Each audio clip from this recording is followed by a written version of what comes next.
말씀의 제목을 가지고 여러분과 함께 은혜를 나눈 시간 되기를 소망합니다. 이제 월드컵이 한창인 시즌입니다.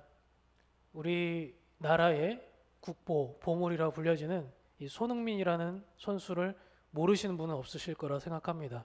그런가 하면 수비의 또 핵이라고 불려지는 김민재 선수, 또 최근에 이제 다음 차세대 우리 손흥민으로 각광받고 주목받는 이강인 선수, 다 이렇게 대단한 선수들이 이제 질비하게 황금 세대를 구축하고 있는데, 아이러니하게도 최근에 골을 연달아 넣은 선수는 전혀 알려지지 않고 전혀 기대도 하지 않았던 조규성이라는 한 청년이었습니다.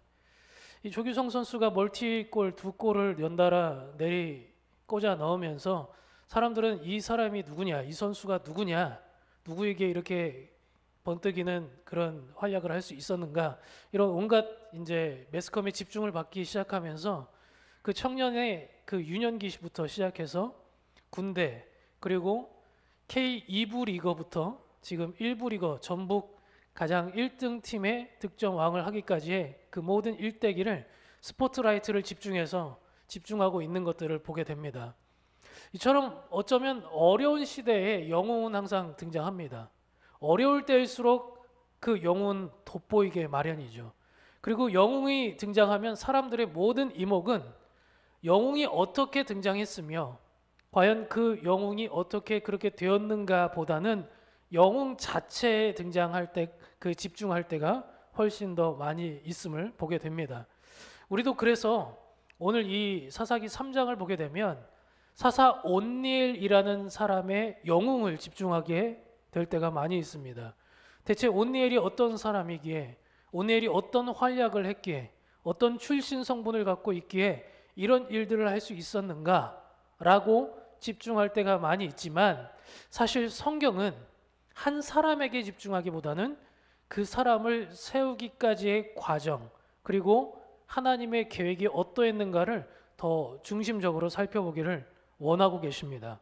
그래서 오늘은 좀 그 시각을 좀 달리해서 하나님의 계획, 특별히 그 당시의 상황은 어떠했고 왜 이런 일들이 일어났는지, 그런 시대적 상황을 좀 더 집중해서 살펴보는 시간을 가지려고 합니다.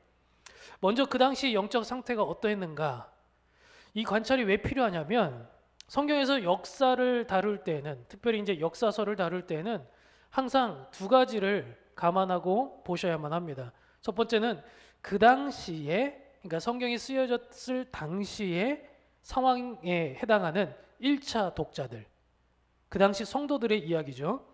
그들에게 필요한 말씀이 무엇인가, 이게 이제 첫 번째 주목해야 될 포인트고, 두 번째는 시대가 한참 지난 지금 현재 2022년을 살아가는 우리들, 2차 독자에 해당하는 우리들은 과연 이 말씀을 왜 필요로 하게 되었는가를 또 생각하면서 1차 독자의 상황과 2차 독자인 우리의 상황을 서로 견주어서 유사한 점과 차이점이 뭐가 있는지를 좀 발견해 봐야 될 필요가 있습니다. 하나님의 진노로부터 하나님의 백성이 어떻게 회복할 수 있는가, 이 방법을 또 배우려고 합니다. 그리고 세 번째는 하나님이 온니엘을 최초의 사사로 세운 이유, 이 세 가지 포인트가 지금 오늘 우리가 이제 사사기 3장 말씀을 통해서 배우려고 합니다. 그것을 통해서 하나님은 과연 어떤 사람을 하나님의 사람으로 세우기 원하시는가, 그 기준점을 좀 알기를 원합니다. 그러기 위해서 먼저 오늘 본문 7절 말씀을 좀 먼저 살펴보려고 하는데요. 제가 먼저 7절 말씀을 다시 한번 읽어드리도록 하겠습니다. 이스라엘 자손이 여호와의 목전에 악을 행하여 자기들의 하나님 여호와를 어떻게 했다고요?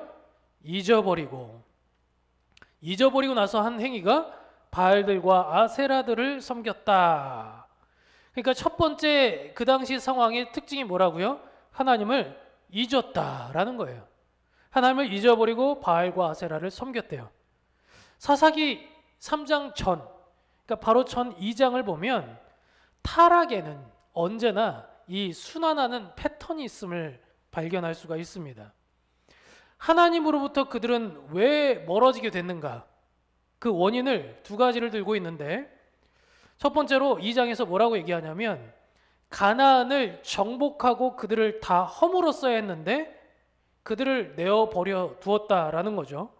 그리고 그들의 우상을 따라 섬기기 시작했습니다. 그리고 이제 두 번째, 그들이 무너진 이유 두 번째는 여호와 하나님의 목소리를 청종하고 들어야 됐는데 하나님 목소리 듣기를 싫어했다라고 두 가지 특징에 대해서 말하고 있습니다. 여러분, 근데 2장과 이 2장의 상황과 지금 현재 우리가 보고 있는 3장의 변화를 조금 미세한 차이지만 이해하실 수 있겠습니까? 여러분, 하나님 목소리를 듣기 싫어했다라는 표현과 하나님을 잊었다라는 표현의 이 살짝 차이나는 뉘앙스를 아시겠어요? 엄마 아빠 목소리를 듣기 싫어했다. 그렇다는 얘기는 지금 엄마 아빠를 아직은 어떻게 하고 있다는 거예요? 그래도 관계하고 있다는 거예요. 불편하긴 해도. 그런데 아예 엄마 아빠를 잊어버렸다. 목소리조차 생각도 안 나고 엄마 아빠 얼굴도 생각이 안 난다. 이게 아주 큰 차이는 아닌 것 같지만 굉장히 많은 차이를 발전하고 있음을 보게 됩니다. 2장까지는 문제가 있긴 했지만 하나님의 존재를 인정하긴 했어요. 그런데 3장 와서는 하나님의 존재 자체를 아예 잊어버렸다는 거예요. 교회와 하나님 백성의 영적 타락의 시작은 하나님의 말씀을 듣기를 싫어하고 하나님을 잊어버리는 것에서 시작됩니다. 우리가 이제 많이 착각하기 쉬운 게 뭐냐면 우리가 죄를 짓기 때문에 윤리적으로나 도덕적으로 타락하기 때문에 하나님으로부터 멀어지게 될 거다. 그러니까 행위 때문에 죄악의 결과 때문에 하나님과 멀어지지 않았겠냐라고 생각하기 쉽지만 사실은 오히려 이와는 정반대입니다. 하나님을 잊어버렸기 때문에 죄를 짓는 거예요. 하나님의 목소리가 들리지 않기 때문에 죄를 짓는 거예요. 그러니까 죄는 결과물이지 원인이 될 수 없다라는 거예요. 그래서 성경은 언제나 일관되게 얘기했습니다. 죄가 원인이 아니라 결과라는 거죠. 하나님을 잊었기 때문에 하나님의 말씀을 듣지 않아서 죄를 지었습니다. 따라서 우리가 우리의 삶의 원인을 정확히 분석하고 해결하기 위해서 해야 될 것이 있다면 단순히 지금 내가 어떤 죄를 지었는가, 또 그 죄를 짓지 않기 위해서 내가 어떻게 해야 되는가, 뭐 이런 회개와 결단과 원인 분석 다 중요하고 좋은데 그보다 더 중요한 것은 가장 근본적인 원인, 그 죄를 내가 왜 짓게 되었을까? 내가 혹시 지금 하나님과의 관계가 정상적인 관계가 맞는가라는 것을 먼저 원인 점검을 해봐야 할 필요가 있다라는 것입니다. 두 번째로 온니엘 사사 당시의 특징은 그 당시 시대의 정신과 문화에 사람들이 서서히 물들어갔다라는 겁니다. 7절 말씀을 제가 다시 읽어드렸지만 그들의 결과가 뭐라고 합니까? 하나님을 잊은 결과가 바알과 아세라를 섬겼다는 거예요. 여러분, 저는 조금 이해가 되지 않을 때가 있습니다. 하나님이 참 좋으신 분이고 그동안 이 가나안 땅에 이르기까지 광야 생활을 먹이고 입히고 구름기둥 불기둥으로 지키고 보호하시고 홍해를 건너게 하시고 여러 가지 이적과 기적들을 보이시면서 그들의 하나님이심을 스스로 나타내 주셨는데 다 얻은 뒤에 어떻게 사람이 이렇게 싹 바뀔 수가 있을까요? 이게 쉬운 일일까요? 저는 참 그런 의문이 들었습니다. 왜 바알과 아세라를 섬겼을까?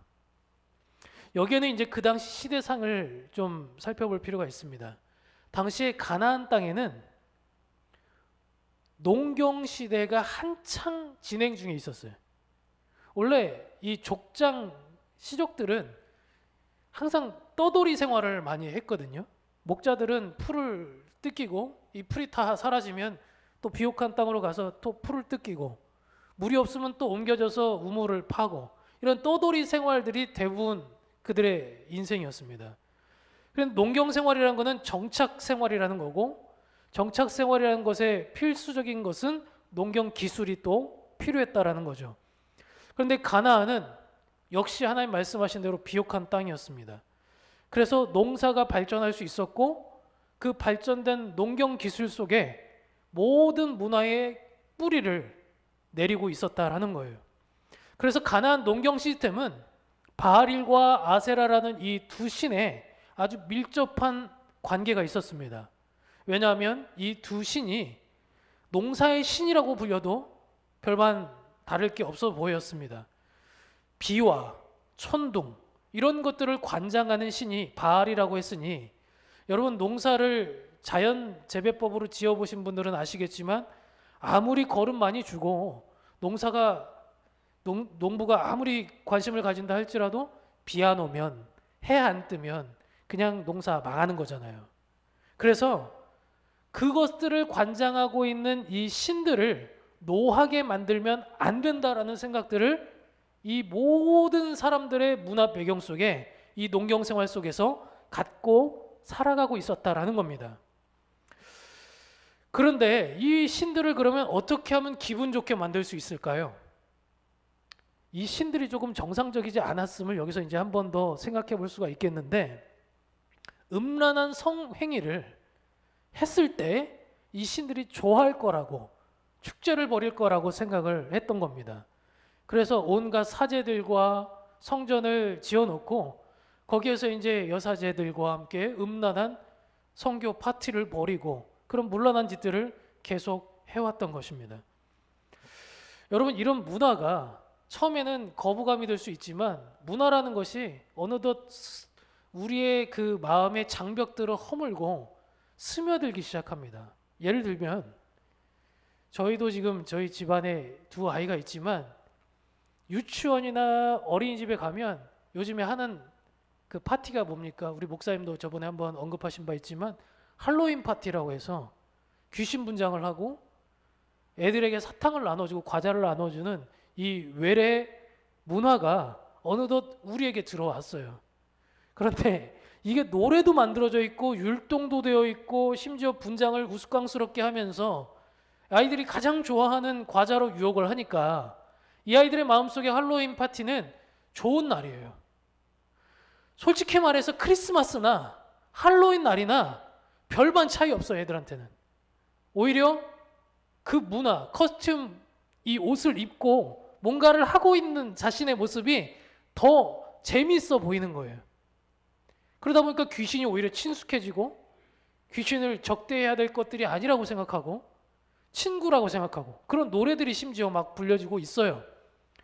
그 아이들이 그렇게 따라한다고 해서 너 그렇게 하면 안 된다고 일단은 뭐 꾸짖고 맞고 이런 것도 물론 우리가 해야 될 일이겠지만, 문화가 그렇게 흘러가면 어느덧 막는 데는 참 제한적이고 한계가 있음을 보게 됩니다.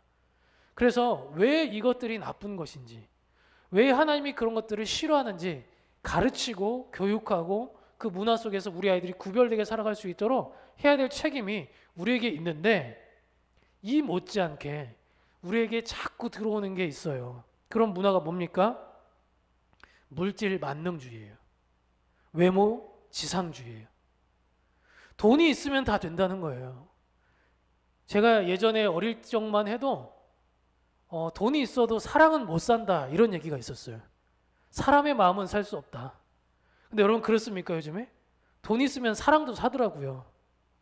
마음도 움직이더라고요. 교회에서도 돈 있는 사람들이 힘이 더 많고 목소리도 크게 내고 교회를 좌지우지 하더라고요. 하나님의 백성이 모인 이 자리도. 그래 하물며 세상은 오죽하겠습니까? 힘이 있고 돈 있는 사람이 더 건강하고 돈 있는 사람이 더 시간도 많고 돈 있는 사람이 더 구제도 많이 하는 것 같고 도덕적으로 완전해 보이기까지 합니다. 그래서 이것들이 우리에게 물밀이 들어오듯이 들어오는데, 문제는 뭐냐면 우리 기독교를 신앙으로 갖고 있는 부모님들이 자녀들이 이제 결혼할 때가 되지 않았습니까? 결혼할 때 신부감 신랑감을 데리고 와요. 그러면 다 처음에는 뭐라고 얘기하냐면 신앙이 있고 착실하면 된다 라고 얘기를 해요. 막상 데리고 와요. 직업이 변만치 않습니다. 돈을 많이 못 벌어요. 신앙은 참 좋아요. 성격 좋고 건실해 보여요. 그럼 마지막에 가서 뭐라고 하는지 아세요?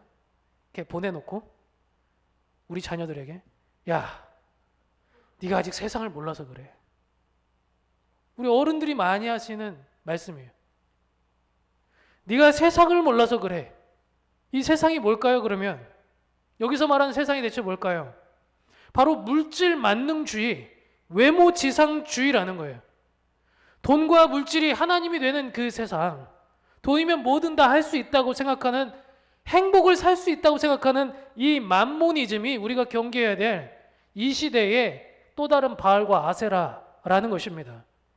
여러분, 예배도 드려요. 기독교도 체크를 합니다. 그런데 실질적으로는 삶이나 가치관이, 생각이 세상 사람들과 전혀 다르지 않아요. 그걸 기독교 정신이라고 말할 수가 있을까요? 여러분, 우리 세상에 더 무서운 이유가 있습니다. 그 당시에는 신전이 있고 사제가 있고 우상이 있었어요. 눈에 보였다는 거예요. 경계할 만한 대상이 있었어요. 그런데 오히려 오늘날 우리가 살아가는 이 세상의 문제는 눈에 보이지 않아요. 사상이에요. 우리의 생각을 잠식하고 있다는 거예요. 눈에 보이지 않아서 경계가 되질 않아요. 잘못되어 가고 있는 짓조차를 모르겠다는 거예요. 성공과 출세가 왜 나쁩니까? 어쩌면 매일 아침 새벽에 나와서 기도하시고 때로는 헌금을 올리시는 분들 중에도 그런 물질 만능주의, 출세와 성공을 목적으로 기도하고 있다면 그 기도가 과연 세상의 기도와 무엇이 다르겠냐, 이 말씀입니다. 성적인 만족감을 느끼고 쾌락을 추구하고 있다면, 어찌 보면 이 모든 것들이 세상 속에선 당연해 보이고 오히려 그것들을 추구해야 될 만큼, 오히려 우리 속에서도 하나님이 주시는 기복주의인 것처럼, 하나님이 주시는 복이라고 생각할 정도로 세상의 가치관과 구별되지 않는 삶을 살아가는 모습들이 결국은 우리로 하여금 우리의 가치관과 삶을 오염시키고 있다라는 것입니다. 그런 의미에서 오늘 본문의 3장 7절 말씀은 굉장히 의미심장하다라고 볼 수 있습니다. 하나님의 말씀이 들리지 않았고 듣기 싫었고 하나님을 잊어갔다라는 겁니다. 그러면 우리 교회와 가정은 왜 이렇게 기울어지게 됐을까요? 로마서 12장 2절 말씀에 이렇게 말씀하고 있습니다. 너희는 이 세대를 본받지 말고 오직 마음을 새롭게 함으로 변화를 받아 하나님의 선하시고 기뻐하시고 온전하신 뜻이 무엇인지 분별하도록 하라. 이 모든 내용들을 함축적으로 얘기하면 결국은 하나님의 존재를 잊지 말아야 된다는 건데, 내가 지금 이렇게 행동함으로, 내가 지금 이렇게 생각함으로, 내가 이렇게 살아감으로 과연 하나님은 어떻게 생각하실까? 하나님은 과연 이런 것들을 원하실까? 이런 우리의 삶의 재고, 생각을 다시 하는 과정이 없으면 우리는 삶을 돌아보지 않은 채 어쩌면 했던 대로 더 열심히 해왔던 것들을 반복하며 살아갈 뿐입니다. 그래서 성경은 마음을 새롭게 해야 되는 그 작업을 해야 된다라고 권면하셨습니다. 또한 요한일서 2장 15절 16절 말씀에는 이렇게 말씀했습니다. 이 세상이나 세상에 있는 것들을 사랑치 말라. 누구든지 세상을 사랑하면 아버지의 사랑이 그 속에 있지 아니하니 이는 세상에 있는 모든 것이 육신의 정욕과 안목의 정욕과 이생의 자랑이니 다 아버지께로부터 온 것이 아니요 세상으로부터 온 것이라. 육신의 정욕, 내 육신이 막 했을 때 막 설레고 하고 싶고 오염되고 중독되고 하는 것들 있지 않습니까? 안목의 정욕, 보기에 막 갖고 싶고 어떻게든 얻고 싶은 그런 것들이 있지 않겠습니까? 이생의 자랑, 내가 이뤄놓은 성취한 것들을 자랑하고 싶고 어디 가서 뽐내고 싶고 과시하고 싶은 그런 욕심들이 있다면 이 모든 것이 어디로부터 왔다고요? 하나님께로 온 것이 아니라 세상으로부터 왔다라는 거예요. 여러분, 근데 이 말씀을 오해해서는 안 됩니다. 돈은요 필요해요. 제가 무용론을 얘기하고 있는 것이 아니에요. 건강도 필요해요. 취미생활 필요하죠. 인간관계도 필요합니다. 열심히 사는 그런 모습들 필요해요. 그런데요, 돈의 마음을 빼앗겨서 돈이 우리의 삶을 이끌어가는 목표가 되어서는 안 돼요. 그래서 하나님은 돈을 나쁘다고 안 하셨어요. 돈을 사랑하는 것이 문제라고 했어요. 기독교는 언제나 금욕을 얘기하지 않습니다. 절제를 얘기합니다. 왜냐하면 하나님이 만드신 것 중에 선하지 않은 것이 하나도 없기 때문입니다. 여러분, 원자폭탄이 나쁩니까? 원자력은 굉장히 좋은 거예요. 그것으로 발전할 수 있고요. 다이너마이트를 만든 노벨, 얼마나 좋은 그런 도구였습니까? 그런데 그것을 사람을 죽이는 살상의 도구로 쓰이는 순간 그건 악한 것이 되고 맙니다. 결국은 무엇이 악한 것인가가 아니라 그것을 어떻게 쓸 것이고 어떻게 다스릴 것인지가 더 중요하다라는 거예요. 선하게 생각했던 것들조차도 악하게 사용한다면 그것은 악해질 수 있습니다. 그래서 만약 그렇게 육신의 정욕과 안목의 정욕과 이생의 자랑들을 사랑하면 하나님의 사랑이 그 안에 없다라고 얘기했어요. 그럼 이렇게 타락한 당시 세상을 하나님은 어떻게 하셨을까요?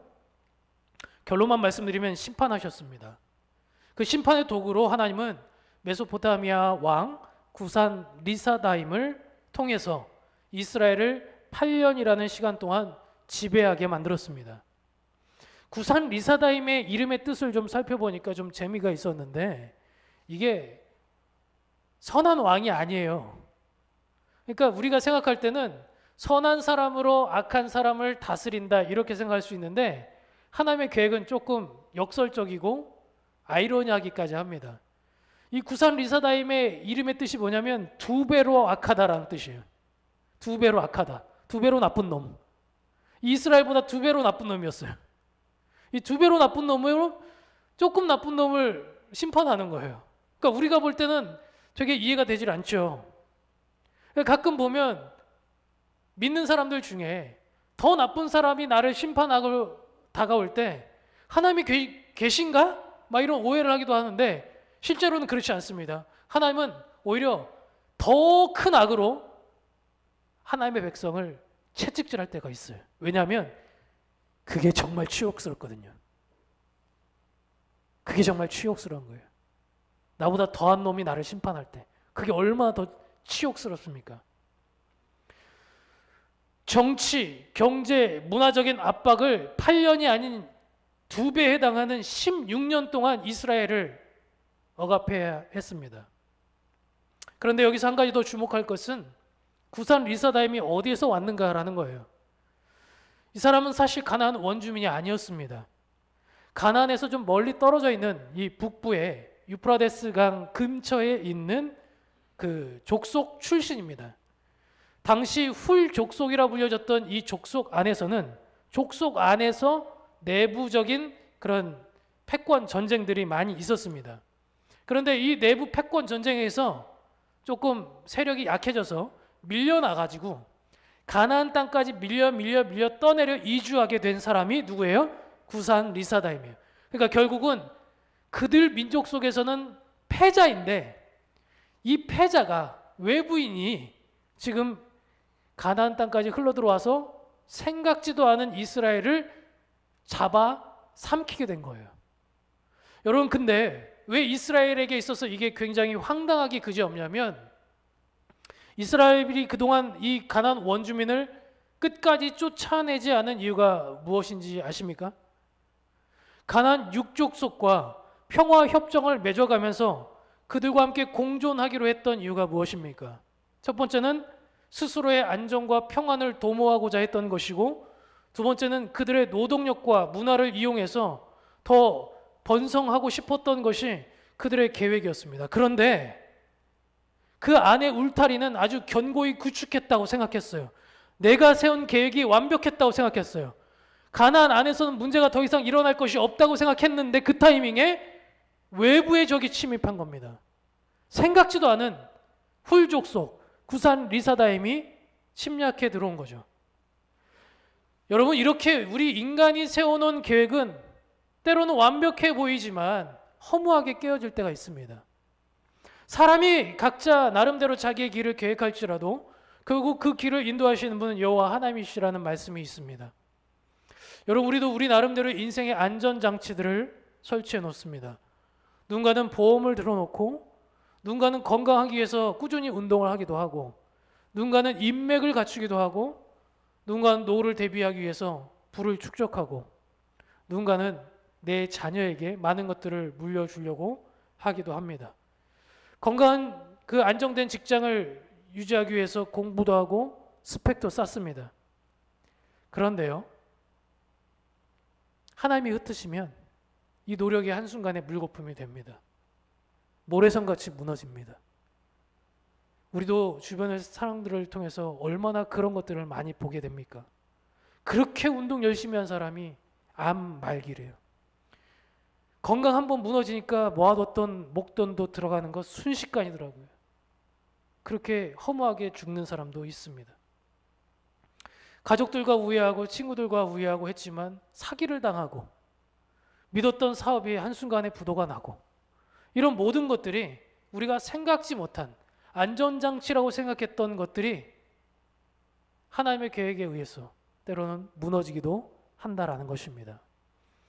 그렇다면 이제 마지막으로 우리에게 주시는 하나님의 그 메시지가 있다면, 오늘 우리가 이것을 역으로 돌아봐야 될 필요가 있을 것 같습니다. 하나님의 말씀에 청종하고 하나님을 잊지 않고 하나님의 뜻을 기억하고 하나님의 선하시고 온전하시고 기뻐하신 것을 생각하며 오늘 스스로를 돌아보고, 그래서 하나님의 뜻대로 살아가기로 작정한다면, 비록 미약한 사람이라 할지라도 하나님께서 큰 영을 부어주셔서 하나님의 영으로 말미암아 온니엘을 사용하셨던 것처럼, 시대적인 어려움이 있고 문화가 아무리 우리를 둘러싸고 있고 죄악이 우리를 넘어뜨리려 한다 할지라도 그 환경을 핑계할 것이 아니라 그 환경을 뚫고 나가는 그 한 사람의 영웅, 그 영웅이 바로 하나님으로부터 비롯된다는 사실을 우리가 잊지 않고 나아갈 수 있는 담력을 얻고 나가는 저와 여러분들이 될 수 있기를 주님의 이름으로 축복합니다. 기도하겠습니다. 하나님 아버지, 감사합니다. 아버지, 오늘 이 시대도 사사시대와 같이 참 눈에 보이지 않는 여러 가지 환경의 어려움과 유혹들이 있음을 깨닫습니다. 그 안에서 아버지, 열심히 산다고 해서 정답이 아니라 과연 무엇을 위해 열심히 살아야 되는지를 스스로 돌아보고 아버지의 말씀에 비추어 볼 수 있는 지혜가 우리에게 있기를 원합니다. 아버지의 말씀을 듣기를 싫어하고 하나님의 존재를 잊어갔던 이스라엘 백성의 악습을 답습하지 않도록 도와주시고, 아버지 그 가운데서도 오히려 하나님의 말씀에 청종하여 승리자가 나왔던 것처럼 이 자리에 한 사람 한 사람이 일당백을 감당할 수 있는 주의 용사로 다 쓰임받을 수 있도록 주여 붙잡아 주시옵소서. 예수님의 이름으로 감사하며 기도합니다. 아멘.